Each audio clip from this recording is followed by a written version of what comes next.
Namaste, India.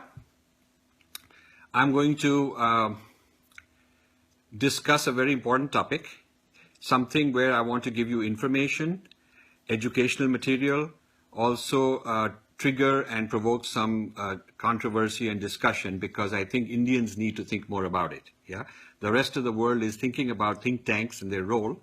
United States has them, Japan has them, China has them, Europe has them. India is beginning to have them, and it's a good time to have a conversation about this. To start with, what I want to say is that I believe that the United States and India are natural allies. We should be very close to each other because it's a dangerous world. United States needs India as much as India needs United States. I don't need to go into all the reasons, all the synergies, military, political, educational, scientific. We have heard that, and I believe in that. In fact, Modi's recent speech summarized a lot of that, and I subscribe to it.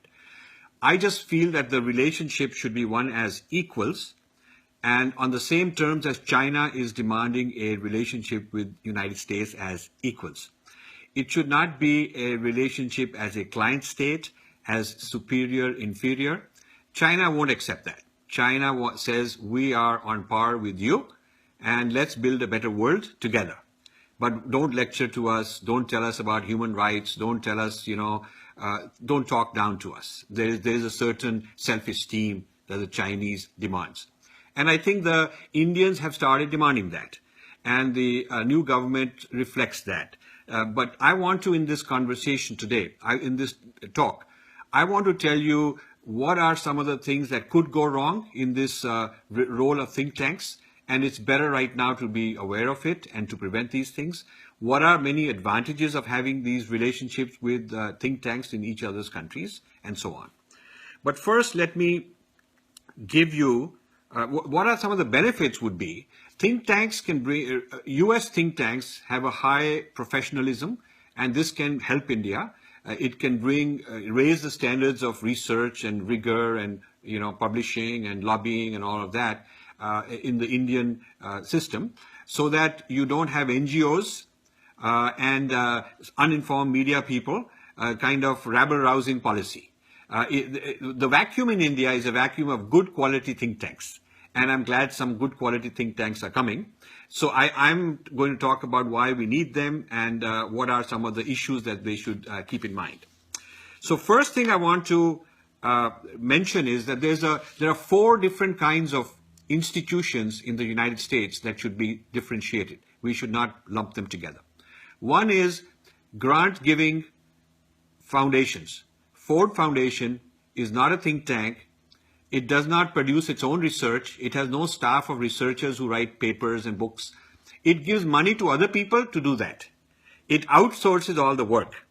Ideology is Ford Foundation, but it gives a lot of grants to NGOs and various think tanks here and there, CSDS and all that kind of stuff, to do the real thinking work. But Ford Foundation itself does not claim that they've produced this research. Similarly, Bill Gates and Melinda Gates Foundation is giving money to others to do the work rather than, their own research in-house. That's what a grant-giving foundation does. It outsources the work. Then you have academics, universities. Now, universities are different than think tanks because while a think tank has an ideology, it says very openly we are right-wing, Republican, or we are left-wing, liberal, or whatever their position is.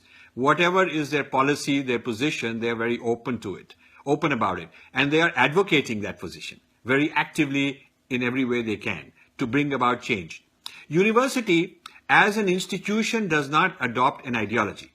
There is no such thing as Harvard endorsing a candidate for politics. They won't do that. Columbia won't do that. Princeton won't do that. Now, individual professors have their ideology, but the institution itself doesn't have an ideology. This is very different than think tanks, where think tanks routinely take a position.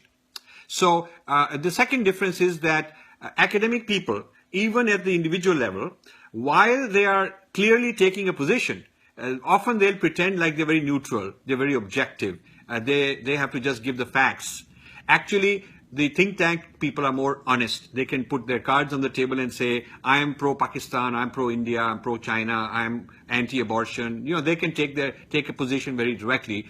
The academic scholar wants to claim that he's into this, he's above any stance here and there. He's not advocating. It's called proselytizing. They don't want to do that. They just want to tell you the truth. Actually, the reality is that's a sham, because most academic people in the humanities do have a point of view.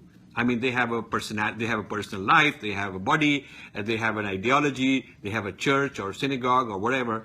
And so they do have, and there's nothing wrong with it. But somehow the system pretends like they don't. Okay? And this is a big difference between think tanks and universities. A lot of the work I'm doing is more like a think tank than a university, because I have a point of view. I advocate a position, and I want people. I want to forcefully, argue that position, and I like to debate, challenge, let people challenge, and so on. So this is the difference between universities and think tanks. Then a fourth category is seminaries.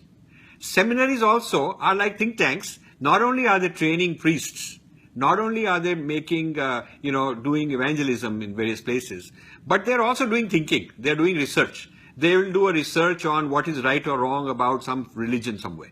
So they're doing competitive analysis, so that when they're training their priests, when the priest goes and meets somebody, he can argue. He can argue his point of view against the other person's point of view. When a Hindu child in the United States is about to marry a Christian or a Jew or somebody, their priest is trained to welcome the Hindu, to convert the Hindu, to educate them from the point of view of their church. The priest in a Hindu temple may not know what to do. If the couple goes to the priest and says, tell us what to do, he will say everything is same, just do this puja, we will do this ritual. But he's not really confident about taking on this issue, because the Hindus don't have the equivalent of seminaries doing this kind of training. So seminaries are also centers of knowledge production, discourse production. They have journals, they have conferences, they give PhDs. So they are also like that. So in a sense, in a nutshell, I have mentioned 4 types of institutions. Funding institutions are those that don't do any thinking or don't produce output themselves. They have an ideology, but according to that ideology, they will give money to other people. They are not producing their own books and so on. They are funding others. Infinity Foundation started out strictly as a funding agency. I didn't have any of my own output. Only in the last 10-15 years, I started producing my own. So in a sense, I became a think tank. I used to be a funding agency, giving grants to other people. Then besides these funding agencies, you have think tanks which have their own position. They have staff, they pay them well. These are scholars, expert in certain areas, and they're producing a lot of work. Yeah, so there are many kinds of think tanks I'll talk about.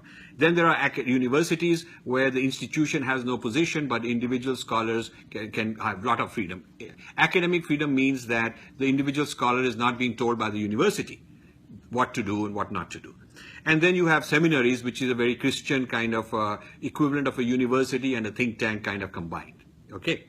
Now, an interesting situation is that the think tanks which are liberal left-wing, like Brookings Institute, are very connected with universities. Brookings is very connected with places like Harvard and Columbia. But then the right-wing, like Heritage Foundation, is one of the largest, very prestigious, big Republican right-wing kind of think tank. They are not so connected with these Ivy League universities, because in fact they feel that they have to counteract them. They are as upset and angry at the liberal left, critique and all that, like people like me would be.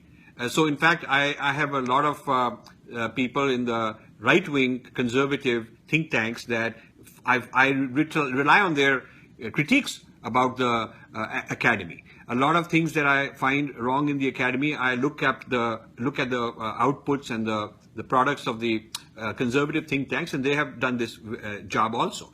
So the Judeo-Christian right decided that instead of trying to change the academic mindset, because the mindset in the academy is so left wing in the humanities, instead of trying to change that, they'll set up their own think tanks outside and let these think tanks produce a lot of knowledge and influence the media, influence the government. So the role of think tanks, as far as the Republican right is concerned, is to counteract the academic, the prestigious Ivy League academic institutions.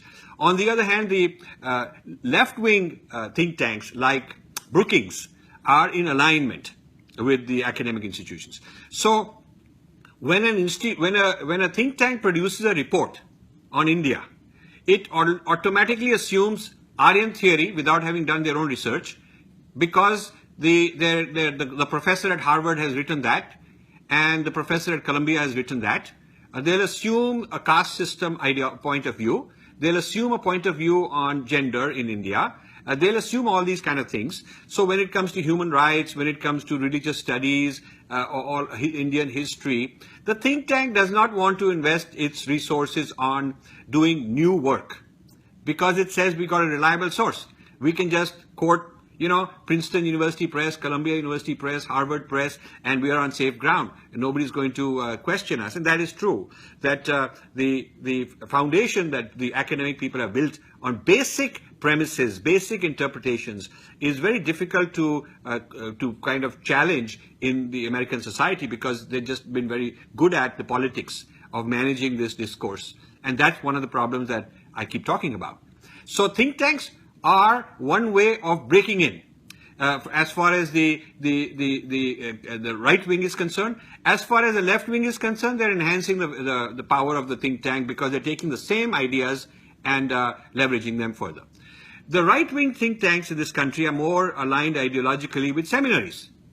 So while Brookings may get a lot of its ideas from the thinking work being done at Harvard, Heritage Foundation is not going to use Harvard's ideas on, abortion and gay rights and these kind of things, because they are completely the opposite. So they're going to take these kind of ideologies from seminaries. So this is sort of the breakdown. Yeah, the foundational research and positions are taken by Ivy League for the liberal left, and for seminary type things for the right wing, Christian, Judeo-Christian, and then there are think tanks based on both of these. This is a very elaborate ecosystem. It is not an easy one to figure out. You've got to spend a lot of time and figure out how this moving parts work, who is who, and so on. If you think you figured out one individual isolated product from a think tank and you like it and therefore you're going to support them, you are very naive. You cannot judge the whole system, and you cannot start engaging anybody without having studied, the entire system. Okay. So that's one of the things I want to convey. Now, there's a difference between theory and policy. Very interesting. Academics will produce a theory, but they'll say, I'm not proselytizing, I'm not advocating, I'm not proposing a policy. That's something think tanks will do. This is also you could draw an analogy. Arthashastra would be probably like a policy statement. Arthashastra, because it's a position. It's a position Kautilya takes on governance, political governance, economic governance. Kautilya's position. It's a very profound position. Probably one of the earliest, policy papers or policy works is Arthashastra, and we ought to think of it like that. Whereas something like philosophy, metaphysics. The nature of reality, is it Advait, is it Vishit Advait, is it Dvait? That is not a policy in terms of how you govern and so on. That's a statement, an exploration into the nature of truths. That's theory. So in the American context, the think tanks are known to produce policy statements. Policy on this, that, policy on China, policy on environment, greenhouse effect, which side are you on of the debate, and so on. Now, I'll give you a few examples of think tanks, a couple of examples. First is Heritage Foundation. Now, this is a very Republican, solid, probably the prestigious Republican foundation. They have endorsed Ted Cruz for the Republican presidency before Ted Cruz dropped out. They have evaluation system, a point system, very official. It's on their website. What are the issues that a conservative should believe in? What should be the policies of a conservative on all kind of topics affecting society, domestic, international, everything. And then they give ratings of every candidate. And they rated Ted Cruz not only number one, but they said he's the nearly perfect candidate. So for those of you who follow American politics, you know how Christian fundamentalist Ted Cruz is by mainstream American media's definition, by his own definition. He also says the Bible is his guide. He believes in literal interpretation of the Bible. That guides him on all kinds of policy statements he makes. And so he made a great speech at Heritage Foundation. Heritage Foundation endorsed him as the official candidate. Heritage Foundation says that they are policy entrepreneurs. That's a very interesting term. Policy entrepreneurs. An entrepreneur is somebody who goes for guerrilla warfare tactics, whatever it takes to get his policy through the door. And Heritage Foundation is known for that. And they are very large, very respectable, very institutionally robust. So they produce serious work. And they say that what they are based on is traditional American values. Now, that's a code word for Judeo-Christian values. Deep South, that is the Ted Cruz territory. And it says that it believes that these values are worth conserving and renewing. The equivalent thing in India would be for a think tank to say, we are based on Vedic values and we want to conserve them and renew them. And we have a point system for evaluating all the candidates in an election based on all the policies that come out of Arthashastra, Dharmashastra, Itihas and all that. And we're going to rate all these candidates and give them a score. And that's how we'll make it public on our website. And that's how we'll decide who should be given the votes, who should be given the support. Now, this kind of a think tank in India would be considered, Hindutva, right wing, whatever. In the United States, they do call it, Christian right wing, but Heritage Foundation says, so what? What's wrong with that? Okay, that's the difference. That in the United States, you can have one of the most prestigious think tanks very openly and publicly espousing a Christian point of view and lobbying and funding and giving platforms to candidates based on how compliant or not compliant they are with that point of view. Okay, so now another example that I will, before I leave Heritage Foundation and India Foundation, from Delhi, which is very prestigious, very nice. It's a new foundation, RSS linked, and done a very high quality professional job. The Heritage Foundation teamed up with India Foundation to do a one-day seminar at the end of Modi's trip on the significance of Modi and so on. Now, this type of collaboration, both sides see as a way to influence each other. The American Heritage Foundation side looks at it as a way to bring in Christian ideas, Republican, conservative ideas into the Indian discourse through a very powerful Indian foundation, and also to learn from them what Indian thinking is like in the Modi government. And of course, the India Foundation looks at it as an opportunity to raise its own profile and also to educate Americans about the Indian point of view on China, on Pakistan, on security, and so on. So both sides benefit, both sides are careful what to say, what not to say, and I encourage that. I think these are good ideas, but I'll also talk about some caution, what we have to be cautionate about. The next example is U.S. Commission on International Religious Freedom. You know this from my previous talks and books. In Breaking India, I've mentioned quite a bit about this. This is a think tank, in a sense, set up by the U.S. Congress to produce an annual report on religious freedom in all countries of the world except the United States. And so it admonishes India and says you don't have enough religious freedom, and admonishes few other countries and puts them into different categories of from very good to very bad and so on. So the China people have their own think tank, and that produces its own human rights report criticizing the United States. So it is really a U.S. Commission of United States Commission on Religious Freedom versus China's equivalent. Okay, now India doesn't have one.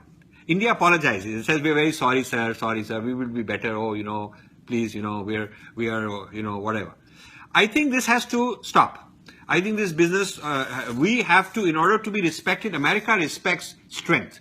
That is why they respect China. So India should produce a think tank which actually produces similar reports. We should follow what China does.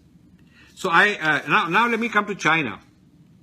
China has, and I saw this very interesting report that they have put out, and every year they're putting out this report. This is a report, almost 100 pages, which is China has a think tank that evaluates all the think tanks of the world. They look at Chinese think tanks, American think tanks, Japanese, European. They have two Indian think tanks also. And they have come up with China's own evaluation system based on their grand narrative. So they have a clear grand narrative of China, its past, its present, its future, and they are not afraid of what people might think. The entire project team consists of Chinese, project leader, data collectors. There are about 25, 30 people named on this report who put it together. Every one of them is a Chinese. They're not running around getting help from this American or that American group. They're going to do it on their own. Okay.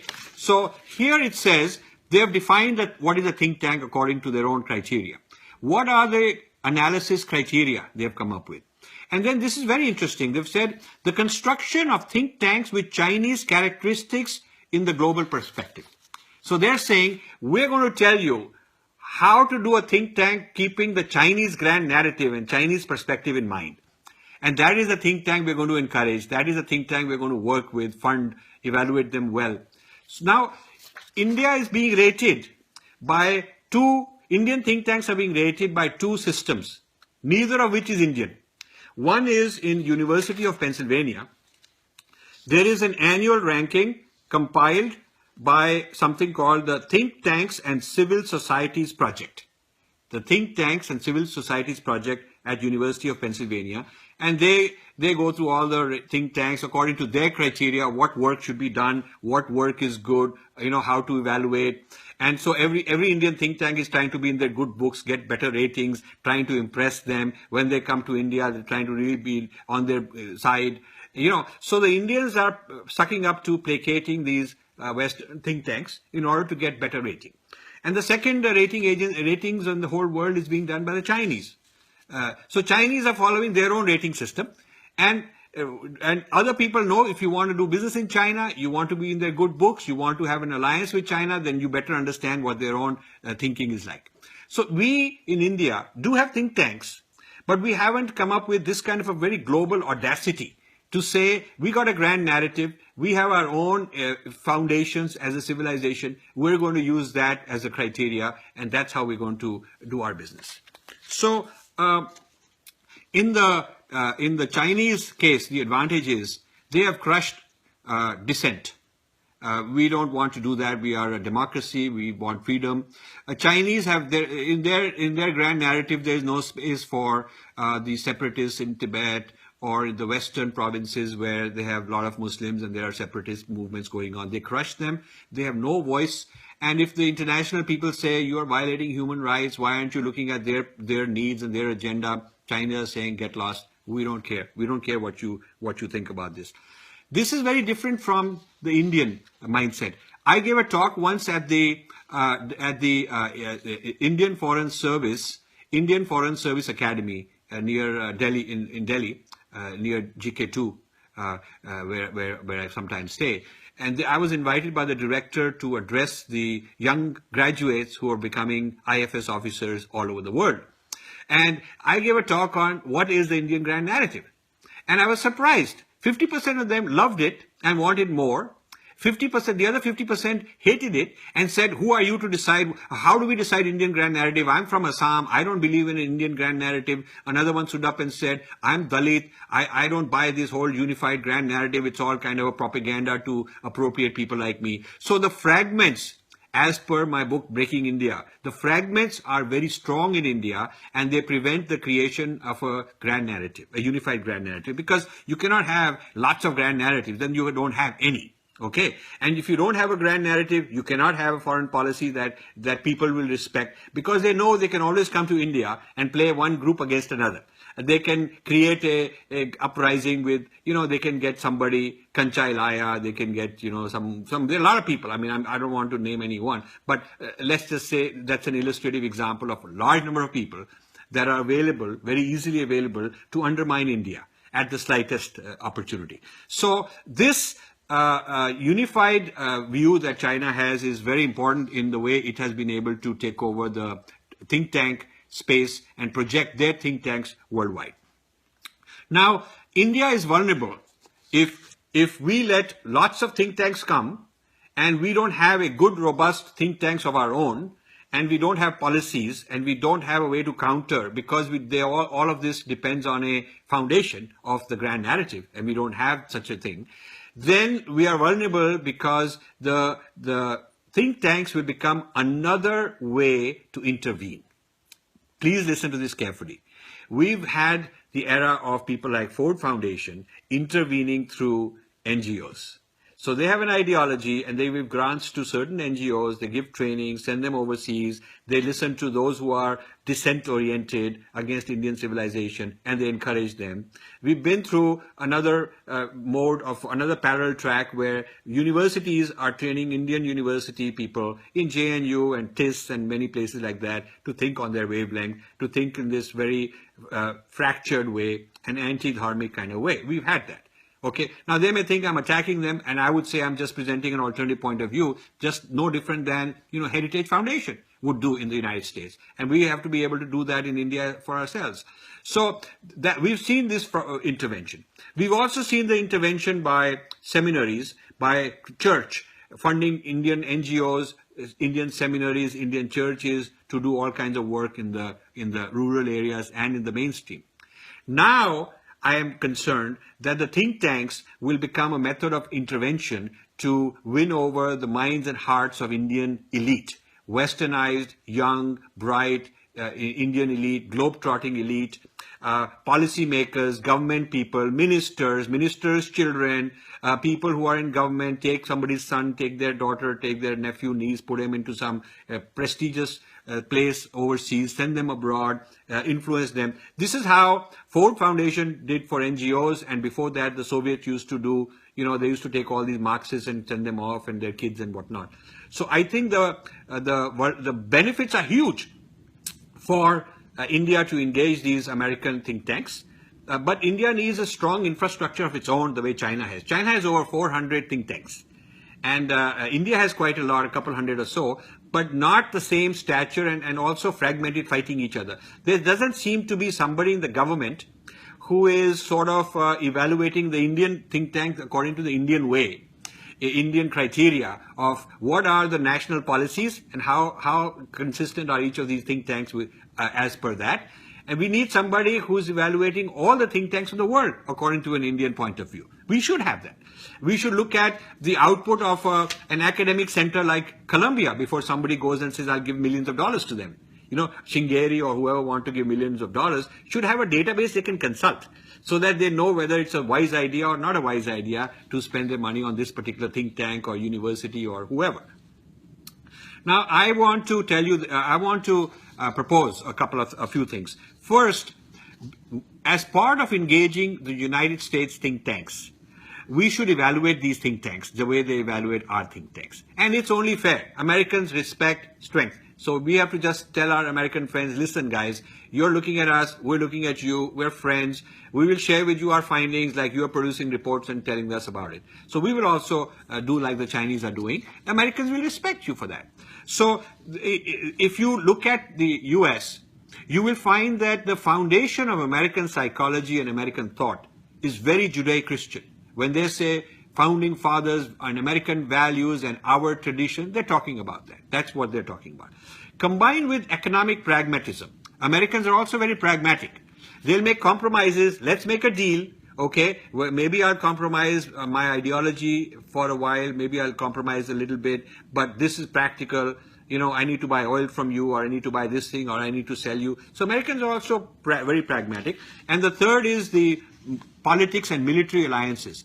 So there's three. There is the religion foundation, there is the economic necessity foundation, and there is the political, military, geopolitical foundation. These three competing interests are creating a fabric that is the American mindset. And our people have to understand that. We have to understand the history, the psychology, the history of presidents. We have to really understand all that. And it should not be going to some American university to study them. Chinese do their own independent study. Chinese have their own independent analysis, not taking the American analysis of themselves as a gospel. That's one input. Of course, we should study how others are, whatever others are producing. But we should also have our own independent thinking. So this sort of thing needs to be done. And we should understand what is the purpose of the American mapping of India. Whether it's the Kumbh Mela, whether it's just gathering databases, gathering a database of all the Kumbh Mela attendees' cell phones, where they come, which village, so that you can track them. Maybe you can send somebody to follow up, convert him or whatever. So what is the reason for such a drive towards studying us? And what has happened when the Americans in the past have studied other people? What was the result? What was the motive for studying them? And what came out of it, and what were the implications? We should understand that. This is part of engaging the other. He will also respect you. If you say, I'm well informed, I'm not coming as some kind of a village bumpkin, asking you for a handout and saying, "Ore Baba, Bapre, you please help me, I'm oppressed and I'm abused, aap bata dijiye." Instead of talking like that, like a bechara or a bechari, we have to talk with some assertiveness as dignified people. And this means that we also have to be able to tell them what we know about them. That's how friends have to be. So, and American policy is also multifaceted. They're betting on many horses. The same game board, they're playing many. So in Iraq or in Syria or in Afghanistan, they may be on one side, but there is another group that goes quietly and also plays, does something with the opposing side, just to keep investing in many portfolio. It's like a portfolio, and you invest in many aspects of that portfolio. So in India is so complex, so large, so many moving parts. You should expect that the Americans and the Europeans and the Chinese, they'll be investing in many different forces. And we must be together on this, and we must be vigilant on this. So I will conclude by giving some recommendations for Indians. First, we should formulate our own Indian grand narrative. And this is a job the new government should put together with very high-powered thinkers to put this together. And this grand narrative as a national narrative should then feed our education system, our foreign policy, our think tanks, and so on. That's how it has to start. Indians outside the government, which means industrialists, must fund think tanks. The way we have Carnegie, we have Rockefeller, we have Ford, all these, and Bill Gates, all these kind of people, they funded, private people are funded. So we should have people with patriotism and pride should fund our own think tanks. And our think tanks should not only counter Western discourse, but our own media, our own academics that are messed up, okay, our own NGOs that are sometimes against our own interests. So these domestic think tanks can become very powerful. Some of them have already come up. I mean, I don't have time to give you names. Some of them are coming up, but we need to have more of this as a kind of an intellectual cottage industry. India should set up think tanks in neighboring countries. We should have, just like Brookings has set up Brookings India, okay? Carnegie Endowment, setting up. Heritage is doing India project. We should set up in Nepal. We should have Indian think tank in Nepal, hire Nepalis to do this work on our intellectual wavelength and groom the next generation of Nepalis. We should have a think tank in Bangladesh. We should have Indian think tank in Bhutan, Pakistan, in Sri Lanka, and bring it in a very nice, polite, diplomatic way. Eat their food, dance to their music, watch their shows, really patronize their arts, be very, very nice. Be very kind, gentle to them, fund them, be a good friend. But at the end of the day, have a certain Indian ideological positioning that one is trying to push. This kind of a think tank mechanism might help. It won't help hardened Pakistanis change, but there may be many others who are open-minded, and we could win them over, perhaps. So we should invest in think tanks in our neighborhood. I have a couple of provocative questions to end with. Can we say that Mathas and Pithams were think tanks in the past? Maybe. Maybe the profound thinking, who did it? I mean, we assume it was one man who did it. But maybe there were groups. Maybe they had a leader and he was directing it, and he had students and he had helpers. So for instance, when Panini describes Sanskrit Bhasha as spoken in many parts of India, gives many examples, he's making it very clear that he's not starting something new. He's documenting what has already existed. So if you want to document what already exists, you have to do a lot of field work. You have to go out and gather data, listen to a lot of people, understand how they are using it, and then you can compile and come up with some rules, some codification. Similarly, when Manu says that the dharma is different in different parts of India, is different in different jatis, and he's talking with lot of examples. I mean, he's not sitting in a cave somewhere dreaming it up. He must have gone out and done some homework, done some field work. And the question is whether one man could do all of that, or whether there was a team. If there was a team, then you could think of it as some sort of a think tank, because they were putting it together collectively. Also, some people speculate that Vyasa is not one man. It is a title for a certain kind of writer. And there were many Vyasas, and they're like many scholars. So it is a cumulative work of lots of people. And some people say that. So whatever the truth is, I don't know. I haven't come to the final conclusion. But I leave you with the thought that maybe we did have ancient think tanks in India. And I want to also challenge our social sciences people to come up with an Indian social sciences platform. So for instance, why do we assume that society has to be organized and theorized the way the West is doing it? Why can't we do it the way, why can't we look at Indian models? If you look at Harappa, Mohenjo-daro, all these places, Dholavira, the Indus-Saraswati civilization, you have examples of large-scale organization. There must be some politics, there must be some standards organization, there must be some social structure, there must be a way to do tax collection, because the weights are consistent throughout, the tiles are consistent in measurements throughout, the shapes of the letters are consistent.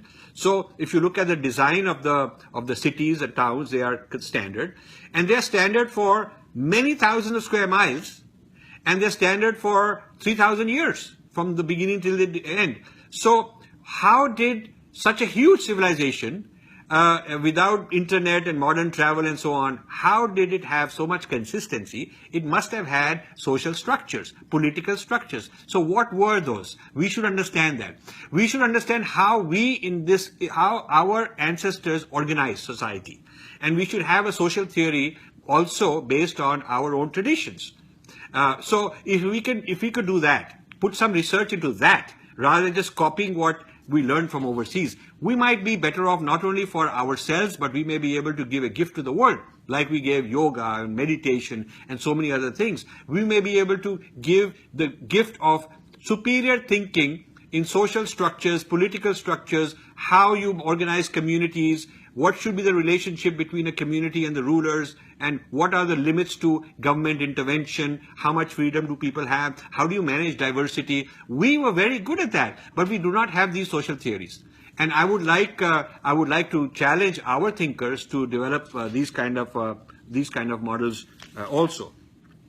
I want to give you, for those of you who may feel that this new era of US-based think tanks is the first time we've had intervention of think tanks, I want to give you some examples of prior think tanks brought by the West. Okay, so the Asiatic Society of Calcutta, which was founded in 1784 by Sir William Jones, whose image is on the cover of my book, The Battle for Sanskrit. That was a think tank to study Indian text and Indian language and Indian society, and to try and understand India better using their own lens and be very sympathetic to India also, and so on. So that was one. But 20 years later, there was the Asiatic Society of Mumbai. Okay, it was created in 1804 by Sir James Mackintosh, who was a very famous person, well-known, powerful figure in England. And he created this, and it says, its official thing, a document says, its purpose is promoting useful knowledge, particularly concerned with contemporary India.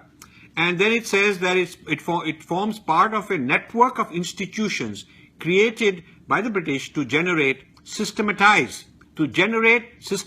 and disseminate knowledge of India and the Orient. So they are here from 1804, and before that 1794, with the agenda of collecting the knowledge, organizing it, systematizing it, putting in a framework, disseminating it, making policies on it. And they said that this became a vast and cumulative body of information, learning, and knowledge, which became constituted into the field of Indology. So that's how Indology started, with this kind of a think tank. And it talks about, it covers many fields, from anthropology, history, archaeology, linguistics, philology, natural history, philosophy, literature, politics. All the fields were covered in this. So if you go down the list, the history of Indian think tanks, you will find some amazing examples of how the British set up think tanks with a certain purpose, and they won a lot of Indians into the system. So we have to understand, we have to decide, do we want to be China? If we want to be like China, then let's see how they're managing their own think tanks, Western think tanks, how these are founded on their own grand narrative, and how they're keeping an eye, how their think tanks are also producing work on others, monitoring other people, Americans, Japanese, Indians, Europeans. They're monitoring all these people. So the think tank is a kind of watchdog. Yeah, it's in a certain sense. And because it's private, the government can say, this is a parallel thing, they're doing their own thing, and, we can't interfere. US government can easily say, if Heritage Foundation produces a paper, or Brookings or any of their 1,000+ think tanks produces some paper, US can say this is intellectual freedom, they're just doing it. The fact of the matter is, from the US State Department, there is a road going to think tanks and back, career-wise. You will see think tank people coming into State Department people going, giving talks and getting assignments there after they retire or whatever. And then think tanks go to the Ivy Leagues, especially the liberal left-wing kind of think tanks and Ivy Leagues. So you have academics and think tanks and government careers mingled. And a lot of the seminaries also involved for the Christian side of it. So this ecosystem breeds, next generation scholars, thinkers, and grooms them. You can watch them over the years. You don't have Trump is an unusual kind of person who's got no track record in any of this system and who just came out of nowhere. So you don't know what his policies are because he hasn't had them. But keeping that aside, generally you can track a person's record. A person who does not just pop out of nowhere. They have gone through this kind of a very elaborate ecosystem, and you can see what they wrote, what books they wrote, what position they had, how they voted, how they recommended. And so this is how the US democracy works.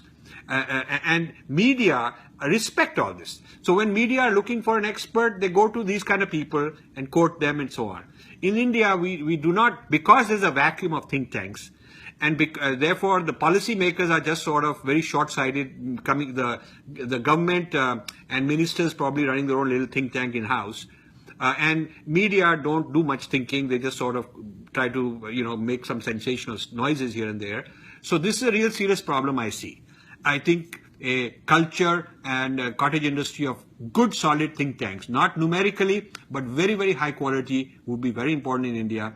And I will close by saying, we must have a strategy on how to engage the United States as a friend.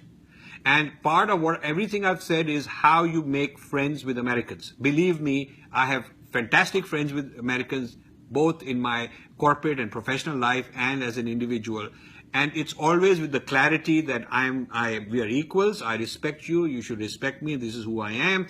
And the way we may have some differences, we can bracket them, put them aside, and we can work on what's positive and constructive. It is not weakness. Oh, I'm sorry, I'm wrong. You're right. I have to learn from you. I'm still trying. Rather than apologetic tone, our think tanks have to teach our government people, our media people, how to be assertive with dignity in a polite, diplomatic way. Thank you for watching. I want to give you some good news and thank you in a special way. This morning, my Facebook page exceeded 250,000 followers. So we now have more than 2.5 lakh followers of my page, which is double what it was a few weeks ago. This is thanks to you, because you're watching my programs. You are asking your other friends to watch them. You are asking many other people to like the Facebook page.